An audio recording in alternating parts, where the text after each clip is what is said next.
Salut tout le monde, c'est Kira 2315. Welcome back. On est de retour 12 ans plus tard. On a respectivement 27 ans chacune. On avait commencé, on avait 14 ans. Et La dernière fois qu'on a posté, on avait 15 ans, c'était pour le 15e anniversaire. C'est un peu un rebonjour, un recap. C'est la première fois en 3 ans qu'on se revoit. C'est pas un retour tonitruant sur la chaîne, clairement. C'est juste un petit hello, on est là et on repart. On a chacune notre chaîne personnalisée aussi, ça c'est un truc à dire. C'est quoi le nom de la tienne? Just Rasika. Et moi c'est juste guitare. Mais je suis dure à trouver parce que c'est juste mon nom et tout le monde pense que c'est des tutoriels de guitare. Donc c'est pas l'idéal. On mettra les liens dans la bio. Ça sera plus simple. Avec nos Instagram aussi parce qu'on est toutes les deux des grandes voyageuses. Et on est beaucoup plus actives sur Instagram. Ok, je suis quand même active. Je fais beaucoup de travel vlog. Beaucoup. Et j'ai lancé, enfin tu pourras parler de ta chaîne, mais moi j'ai lancé une série de vidéos qui s'appelle FaceTime. Et donc il n'y a aucun montage, ça dure entre 20 et 40 minutes, j'ai déjà fait des vidéos de 40 minutes et vraiment je parle d'un sujet de mon choix. Et d'ailleurs fun fact, j'ai des gens qui étaient avec moi à l'école, au lycée et au collège qui m'ont envoyé un message pour me dire qu'ils regardaient mes vidéos et que ça leur a fait du bien. Et elles sont vraiment chouettes ces vidéos, donc go and allez les voir. Et toi du coup t'en es où? T'en es où? Je suis pas très loin. Je fais aussi des travel vlogs. Et des covers, toujours, il y a des choses qui changent pas. Hein. Finalement, on a toujours nos sujets de prédilection. C'est ça. Mais je suis pas très régulière, mais je suis plus régulière sur Instagram. Donc, on poste beaucoup sur Instagram. Mais non, raconte-nous un peu, où t'en es dans ta vie? Comme métier, qu'est-ce que tu veux? C'est un peu un update de nous en tant qu'humains, qu'est-ce qu'on est devenu? Qu'est-ce qu'on recherche? Ben, à 15 ans, j'ai envie de faire la transition un peu comme ça. En 15 ans, j'étais assez paumée. Je savais pas trop, je passais mon brevet et c'est vraiment l'étude qui sert à rien du tout, le brevet. Et pourtant c'était le stress en mode je rate le brevet, je rate ma vie. Il y avait pas plus d'idées plus loin que ça.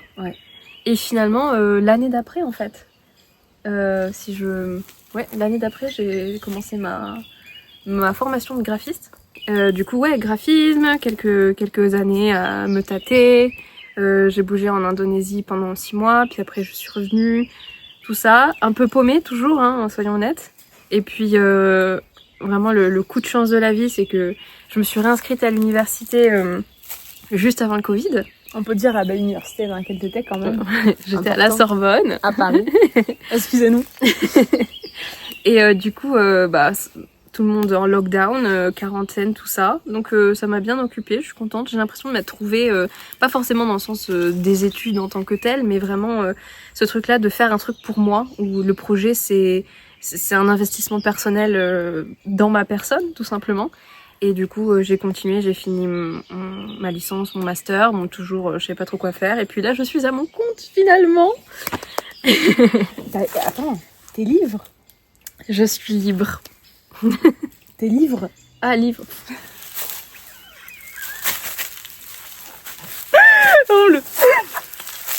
Je suis libre. Non. C'est juste qu'elle est auteure de livres, tout simplement. J'ai écrit un livre l'année dernière, mais écoute, je suis libre aussi. Voilà, donc j'ai écrit un petit livre pour... De quoi il parle? Il parle du processus que ça a été, en tout cas mes réalisations sur... pourquoi, toutes mes difficultés que j'ai eues par rapport à l'identité, à trouver mon identité. Et c'est surtout centré au fait d'être biraciale, d'être métisse. De pas être vraiment ce que les gens attendent de nous, et puis aussi de pas se retrouver ni dans une culture ni dans l'autre, et de devoir un peu tracer son propre chemin. Je pense pas que c'est des problématiques propres à être métisse, mais pour moi c'est vraiment le fait d'être métisse qui m'a poussée vers faire cette recherche de mon identité. C'est quelque chose que tu recherches depuis très longtemps aussi. Ouais. Depuis petite, il y avait cette recherche identitaire de je sais pas où j'appartiens. C'était aussi, tu faisais l'école à la maison, donc c'était un petit peu outsider depuis toujours, à vrai dire. Donc c'était beaucoup la recherche identitaire à ce niveau-là. Puis cette sensation aussi de te battre envers un peu pas envers les autres, mais toujours cette difficulté des fois de s'adapter dans la même routine. On avait une amie à 3 et ça a été toujours une relation qui était un peu dans le sens où c'était une bataille un peu constante de se être trouver, meilleur, mais en même temps ouais. d'être soi-même et de vouloir juste passer du temps en tant qu'ami, mais d'avoir toujours ce côté performatif en mode oh je fais ci, je fais ça, mais je suis capable de faire ci. Et... C'était vraiment les deux, moi j'étais pas là-dedans. Moi j'étais à battez-vous autant que vous voulez, j'en ai rien à foutre, je serai toujours médiocre, bonsoir. C'est absolument pas vrai. Parle Au niveau des notes de l'école. Oui, mais J'étais enfin... médiocre comparé à vous deux, tu vois. Mais c'est pas, je me suis jamais battue pour ça, c'était pas. Enfin bref. on Oui, verra, non, mais, c'était...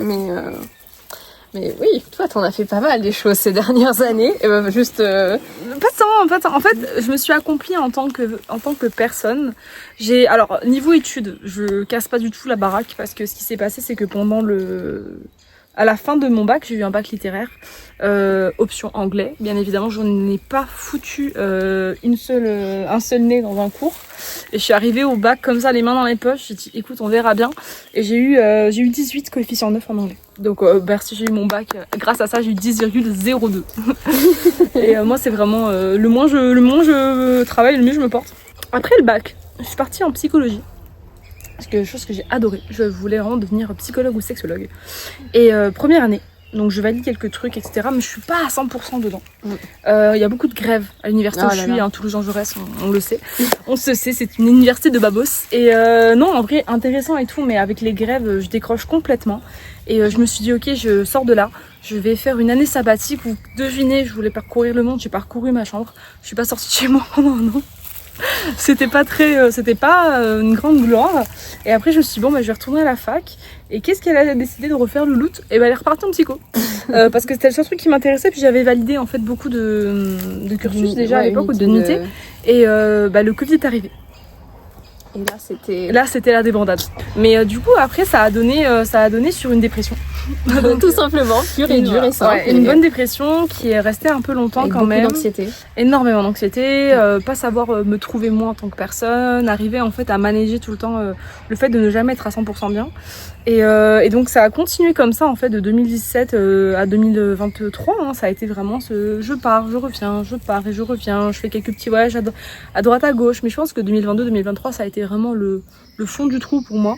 La grosse dépression, vraiment tout le monde me prescrit des antidépresseurs, des anxiolytiques, moi qui veux pas les prendre parce que je me dis que faire prendre ça c'est genre un échec, alors que pas du tout. C'est juste que moi, selon ma perception, c'est pas quelque chose que je voulais faire. On est vraiment sur une partie très cool de la vidéo, mais ça va mieux par la suite quand je décide de quitter la France en 2023 pour partir au Canada dans grosse décision, mon pays natal. Ouais.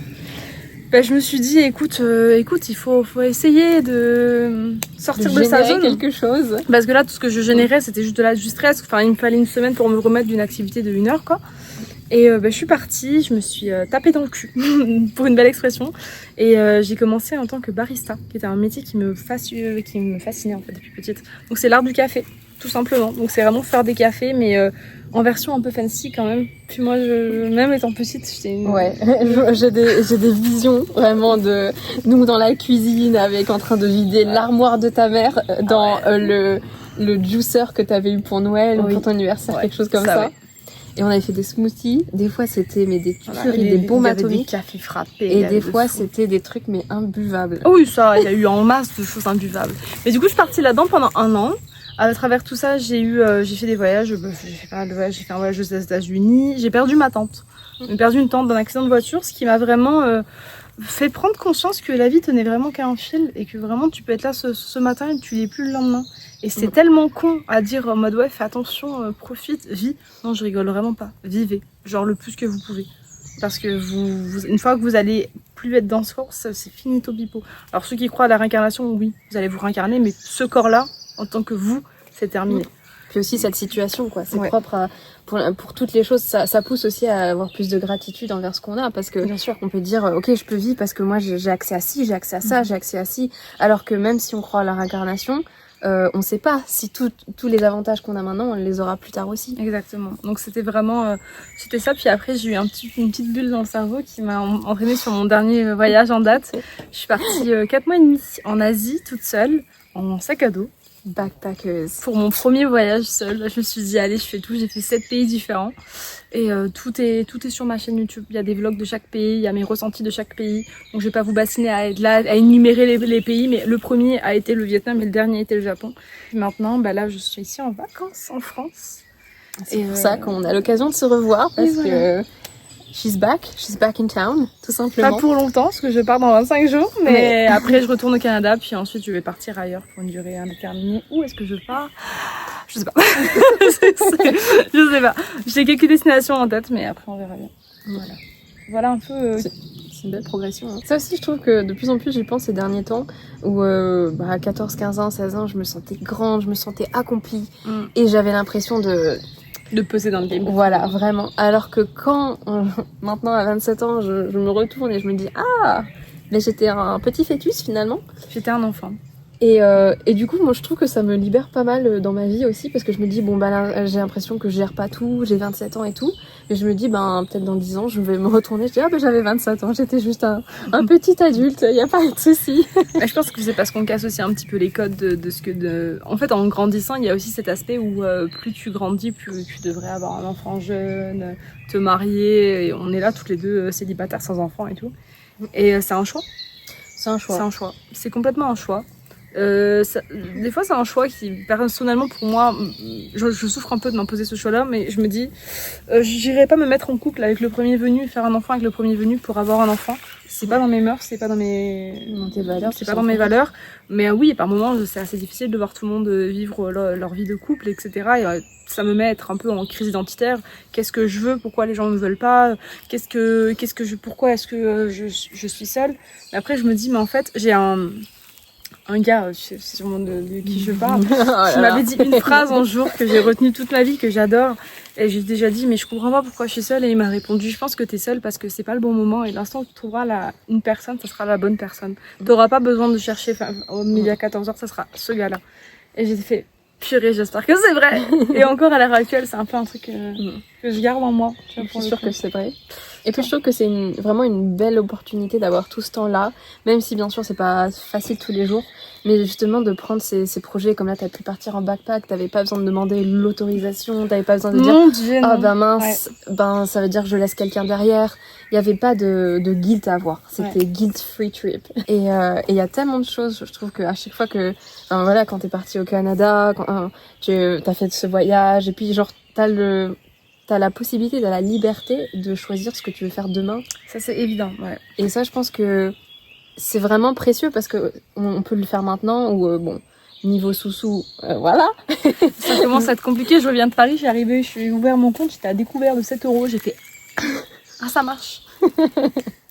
Paris c'est cher les gars. Disclaimer, Paris c'est cher, j'étais une semaine, j'ai laissé un rein, une cheville et mon âme, j'ai eu une entorse sur les pavés de Montmartre. Mais ouais, toi l'amour, t'en es où? Qu'est-ce que tu veux? Qu'est-ce que tu recherches? Ouais, pour l'instant, je suis contente parce que de plus en plus, j'ai l'impression que je trouve une identité. Et dans ce cas, je peux aussi plus me projeter avec quelqu'un qu'avant. Peut-être je pouvais me projeter avec quelqu'un, mais le fait que j'étais pas sûre de qui j'étais, de mon identité, de où est-ce que je me positionnais, qu'est-ce que je voulais, tout ça, c'était un peu comme si, cette personne-là, elle est gentille, peu importe. Mais ses objectifs de vie, c'est ça. C'est vrai que c'est pas si mal, quoi. Et du coup, tu vas à droite, tu vas à gauche, puis c'est un peu comme si t'étais une girouette, finalement, hein. Et donc là, je suis contente d'avoir ce temps-là, parce que j'ai l'impression de plus être une girouette, même si je change mon mental quand même. Enfin, je veux dire, je change d'avis très souvent, mais je trouve que c'est que bénéfique. J'ai l'impression d'avoir gagné du temps, de l'énergie, de l'argent, de l'argent, et puis des larmes aussi. Parce que pour l'instant, ça va, je suis... Voilà, c'est pareil, hein, je pense que je suis un petit peu comme toi, des fois c'est pas facile, même si on peut être heureux pour des amis, on est un peu en mode pourquoi est-ce que ça m'arrive pas? Mais ouais, mais en même ça arrive temps... pas pour une raison. Non, mais objectivement, non, je peux pas être dans une relation avec une personne qui se tape un steak devant moi, quoi. Et ça, il y a une dissonance.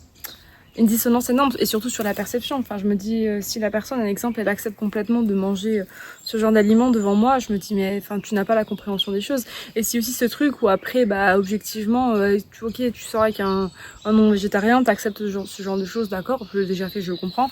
Après, ce truc où, il faut que tu te laves les dents avant que tu m'embrasses, ce genre de choses, c'est un peu, c'est malaisant, je sais pas, c'est pas fluide, c'est pas la même façon de penser aussi. Et puis c'est comme si c'est toi qui qui complique la vie de l'autre personne qui est comme tout le monde. Ah oui, Ça, c'est lourd à porter aussi. Évidemment. Puis moi, j'avais entendu de la part de cette personne-là, je pense qu'on s'aimerait plus si tu mangeais de la viande.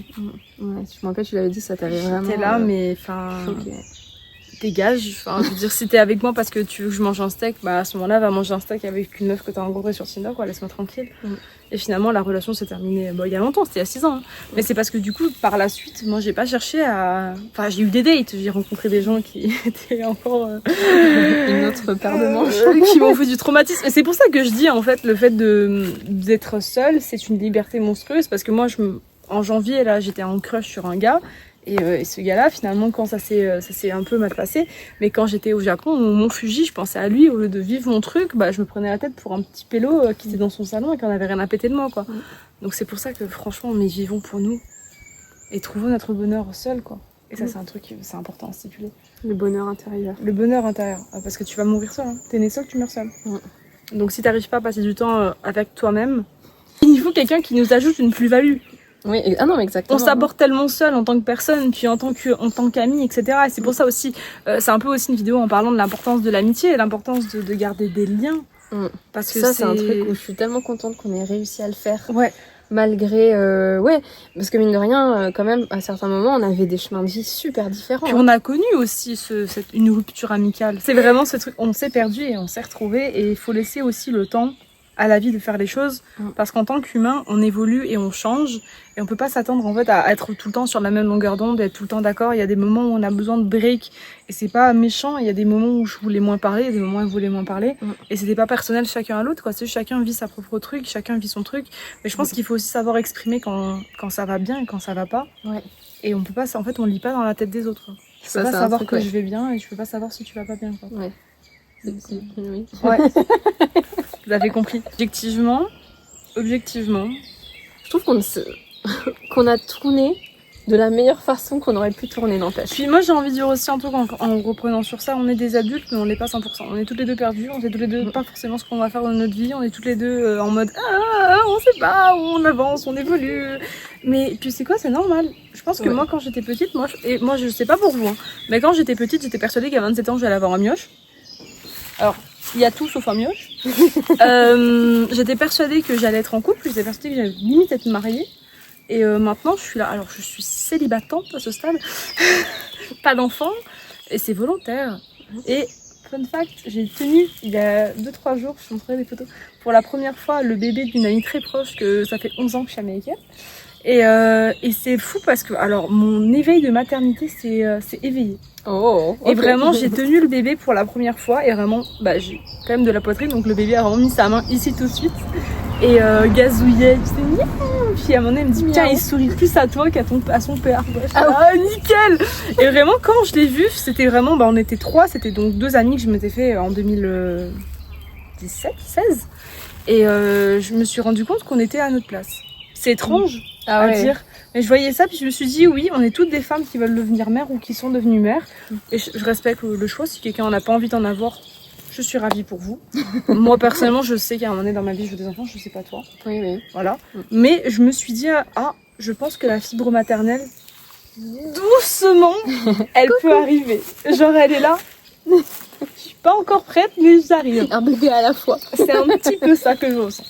Voilà, je voulais faire cet aparté. Mais ça aussi, c'est un truc que je voulais dire, c'est que malgré que voilà, on a eu des vies différentes, on a fait différents choix, on a été un peu mis au pied du mur par la vie, avoir de l'anxiété, la dépression, tout ça. Il y a quand même des choses qui sont toujours restées un peu comme un fil rouge tout au long de ces dernières années, pas tout au long de notre vie quand même, mais depuis en tout cas ces 12 dernières années. Il y a toujours eu la photo, il y a toujours eu la vidéo, il y a toujours eu le montage, toujours cette recherche, cette quête finalement c'est de la direction artistique. Toi, au niveau artistique, là, c'est quoi un truc que vraiment maintenant tu t'es développé là-dedans et c'est ce que tu adores?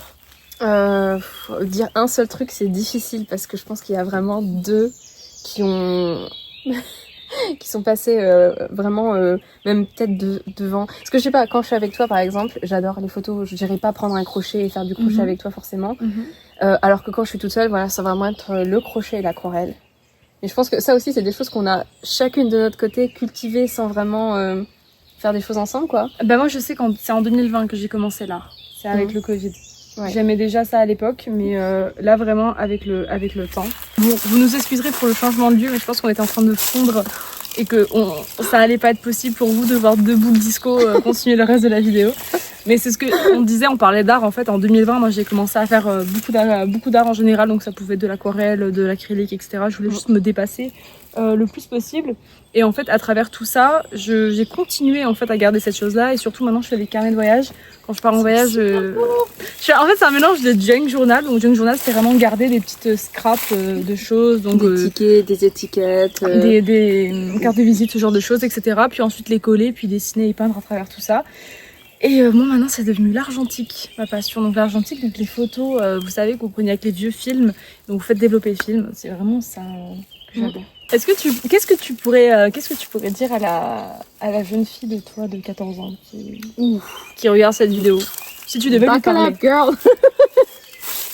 si tu devais lui parler. Je trouve ça super intéressant comme question parce que on parle, je pense souvent au futur moi. Est-ce qu'il serait content de ce que je fais? Enfin, est-ce que je serais content de ce que je fais actuellement? Est-ce que je fais le meilleur, on va dire, pour moi présent et moi futur? J'essaye d'arrêter un peu parce que finalement le futur ça n'existe pas, hein, soyons honnêtes. Mais penser à la moi il y a 12 ans, je lui souhaiterais beaucoup de courage. Et je pense à toutes les fois où j'avais de l'anxiété, toutes les fois où je me comprenais pas pourquoi les gens agissaient d'une telle manière. Et finalement, on s'en fout. On s'en fout tellement de se dire, ouais, je pense que je m'en serais dit ça, dans le sens, continue ce que tu fais, vis ta vie. Voilà, t'as envie d'étudier ça, t'as envie de faire ça, t'as envie de découvrir, prendre le 14e hobby du mois du mois de mai, c'est pas grave. Et juste en fous-toi de ce que les gens disent.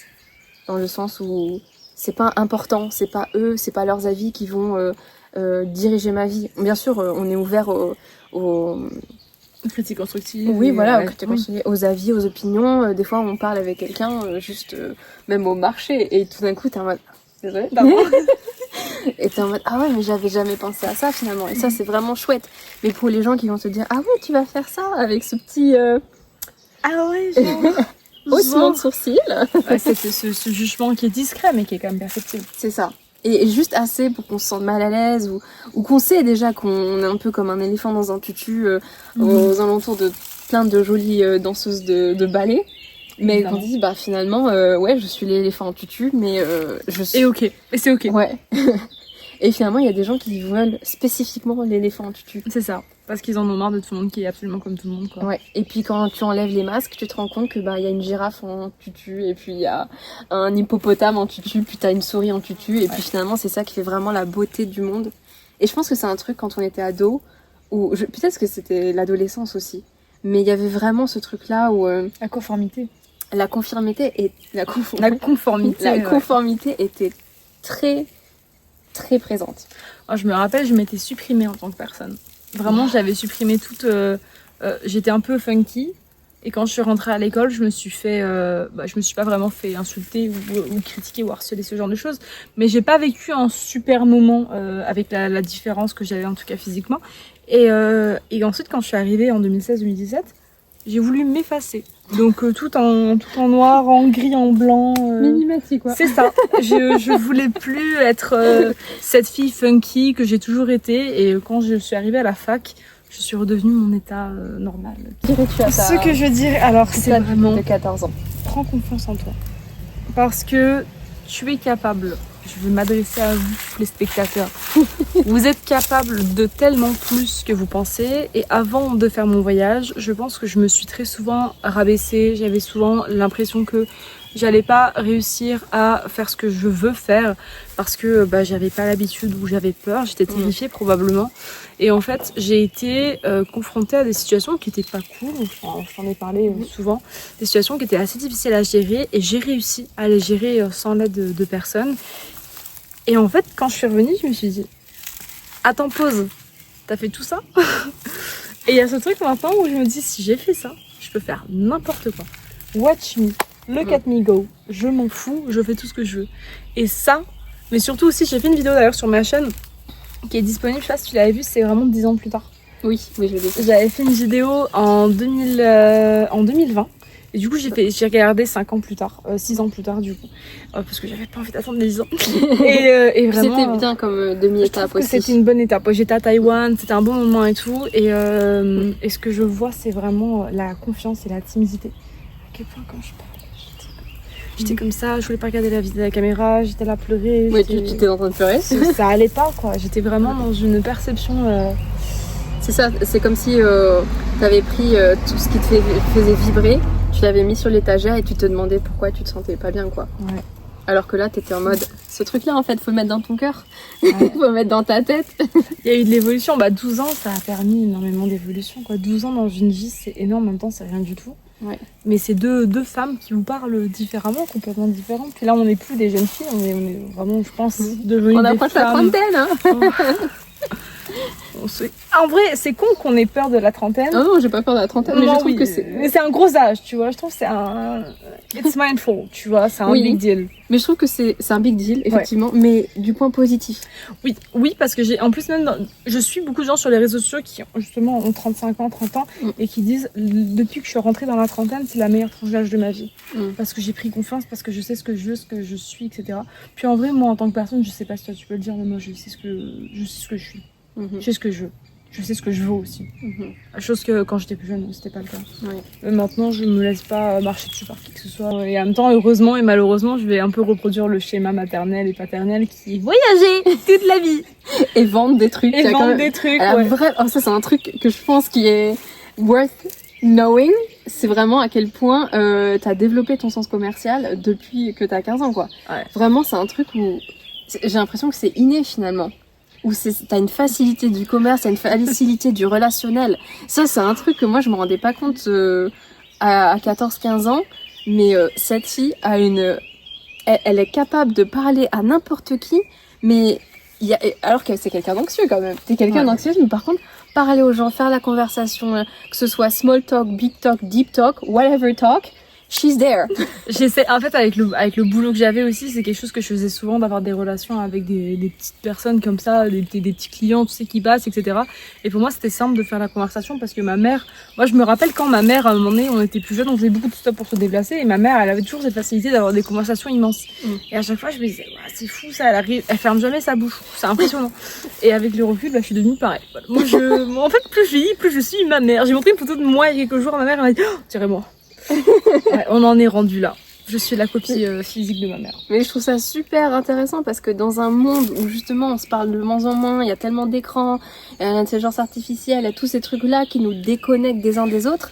Et puis, moi, je veux dire, je suis la première à être pétrifiée de devoir poser une question, mais je préfère demander à ChatGPT, je préfère googler par moi-même que de demander à quelqu'un. Alors que toi, ça va être en mode, non, je vais lui poser la question, en fait. C'est ce que j'ai fait il y a 2 jours, j'étais dans une librairie, j'ai dit bonjour, vous avez des jetons.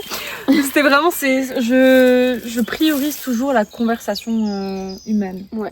Je trouve que le mot dommage, c'est super significatif. C'est dommage, Parce que on perd jamais rien à parler à quelqu'un. On va toujours découvrir un truc. Puis la personne ne juge pas, elle s'en fout. C'est ça.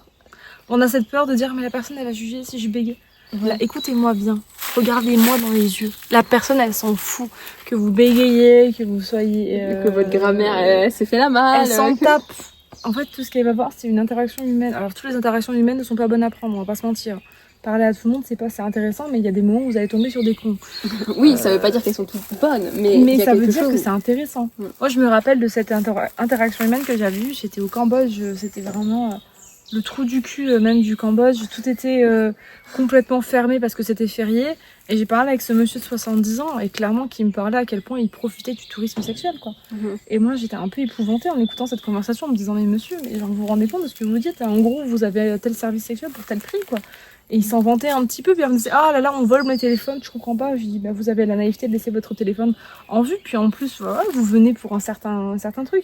Donc je me dis, cette conversation-là, elle a été un petit peu malaisante sur le coup, mais ça m'a permis quand même de comprendre que oui, le Cambodge, oui, c'est très joli, c'est les îles, mais c'est qu'aussi beaucoup de personnes y vont pour le tourisme sexuel, et ça, c'est un détail. Mais je veux dire, ça reste que c'est important de parler avec n'importe qui, n'importe quoi, n'importe comment. Oui, c'est pas que tout le monde il est beau, il est gentil parce que tu fais des conversations, mais au moins t'es là, t'es présent, t'es pas sur un écran, C'est ça, exactement. S'ancrer dans sa propre réalité. Ouais. Parce que je pense qu'on est dans un monde maintenant où on est tous sur nos téléphones constamment. Dès qu'on a 1 minute, on est sur notre téléphone. La patience, il n'y a plus de patience et on écoute tout en accéléré en x2, x5. On n'a plus le temps. Enfin, il faut tout le temps que le cerveau soit surstimulé. Des fois, je me dis, ok, non, personnellement, il faut que je me calme. Là, quand j'étais à Paris, je prenais des livres dans le métro. Je me dis, you are that girl. Oui, j'étais vraiment cette fille avec son livre qui était en train de lire là, genre en plus c'était vraiment du Amélie Nothomb quoi. Enfin, le cliché quoi de la conne. Mais ça c'est un truc aussi où quand on était adolescente, mine de rien, on a quand même eu cette chance où on a connu une adolescence sans écran. Enfin sans. On a eu une vraie enfance. Moi j'ai eu mon téléphone à 12 ans, je crois, mais j'ai eu une vraie enfance. On n'avait pas internet sur les téléphones, c'était genre tu payais par chèque. On sonnait à l'interphone pour venir, tu sais, pour faire des activités. On se voyait quoi. Ouais. On n'était pas là avec les écrans. Maintenant quand j'entends les jeunes qui disent tout le temps c'est cringe, c'est malaisant. Sors de chez toi, touche de l'herbe, sérieux. Je pourrais faire une thèse là-dessus, je pense. Vivez en dehors de vos écrans, vivez en dehors de... Vous pouvez prendre des photos, vous pouvez les mettre sur Instagram, on vous encourage à le faire parce que c'est ce qu'on fait. C'est comme ça qu'on voit nos souvenirs, c'est comme ça qu'on voit ce qu'on était. Moi, c'est grâce à ces photos-là que j'ai posté il y a 10 ans que je me dis purée, je faisais ça. Mais à l'heure actuelle, il faut aussi prendre le temps, je pense sincèrement, d'aller dehors, de parler avec des vrais gens, d'avoir des vraies activités et cette informatisation constante, quoi. Ouais, de ce monde virtuel. Vous voyez qu'on a vieilli, hein. On utilise des termes qu'on n'aurait pas forcément pu avoir. Ouais. Puis aussi, je pense à un petit truc aussi que je veux dire, peut-être aux gens qui peuvent penser comme moi, toi malheureusement tu peux pas faire partie de ma team, mais je voulais juste faire une petite anecdote sur les études, etc. Pendant un peu longtemps, je me suis sentie comme inférieure aux autres parce que j'avais pas d'autre chose qu'un bac. Et après, je me suis rendu compte que c'était pas parce que j'avais pas un bac que j'étais pas forcément la plus conne dans la pièce. Et que j'ai rencontré des gens qui avaient des masters qui étaient plus bêtes qu'une feuille. Donc, les études ne veulent rien dire à votre intelligence, ne définissent pas ce que vous pouvez avoir dans la vie. Et j'ai une amie qui n'a pas le bac, qui touche 2000 € par mois. Et j'ai un ami qui a un master, donc 5 années plus tous ses diplômes et qui touche 1650. Donc ça ne qualifie pas votre valeur, sachez-le. Moi je ferais même l'écho qu'en soi, même si j'ai des diplômes et tout ça, je trouve que ça vaut mieux d'avoir une formation, d'avoir un certificat sur formation, peu importe, sur un truc qu'on aime vraiment et qu'on se lance, qu'on ait le courage de se lancer, que ce soit en salarié ou en freelance, plutôt que d'enchaîner les études juste parce qu'on a les pétoches d'aller dans le monde du travail. Moi c'est vraiment ce que j'ai fait, hein. À la fin de la licence, je me disais mais je suis pas prête à aller travailler, moi j'aime bien mon rythme d'étudiante, c'est pour ça que j'ai continué. Mais je trouve vraiment que moi je suis très contente d'avoir fait ça, hein. C'est quelque chose que pour moi c'était nécessaire. Mais il y a vraiment ce truc là où les diplômes ne définissent pas notre intelligence, la qualité de vie, la qualité des salaires et aussi si on sera heureux dans ce qu'on va faire, quoi. Ah oui, c'est pas parce que tu as un doctorat que tu vas être heureux. Non. Des fois c'est les pires. C'est puis vivez aussi, si vous pouvez, vivez. Partez en voyage, ça sert à rien. Vous savez, vous allez être la plus riche du cimetière, c'est pas un but. Donc vous pouvez avoir tout l'argent du monde, mais il faut sortir de chez soi aussi. Parce que c'est en vivant que vous allez apprendre tout simplement les choses de la vie et je pense que c'est super important. De la vie. Et apportez-moi ma canne. C'est vraiment ça, c'est un discours de vieille personne, mais bon, c'est la vérité quoi. Moi je pense que voilà, ça c'est un bon récap. Je pense qu'on a fait le tour à peu près de ce qu'on est, ce qu'on voulait faire sur un petit update ça, sur ce qu'on était devenus. Donc on espère que cette vidéo vous aura plu. On a adoré vous retrouver, ça nous a fait vraiment plaisir. Pour la première fois en 3 ans qu'on se retrouve. On en profite vraiment, on s'est vu. Ça fait 10 minutes qu'on est à nouveau ensemble. Vidéo, et là on va profiter ensemble. Donc merci de votre écoute. N'hésitez pas à aller checker nos vies respectives sur les réseaux. C'était un truc à rajouter peut-être? Non, dans le sens que je suis très contente de pouvoir être là avec toi. Et de pouvoir faire ce update vidéo et se dire que finalement la vie suit son cours et tout à fait et que tout va bien. Faites confiance à la vie, faites confiance en vous. Dans tous les cas, la vie est toute tracée, c'est juste quelques petites micro-décisions qui vont influencer les choses. Donc prenez soin de vous, on se dit à la prochaine pour une nouvelle vidéo sur nos chaînes respectives ou ailleurs dans l'Asie. Bisous, passez une belle journée. Gros bisous. Merci d'être là.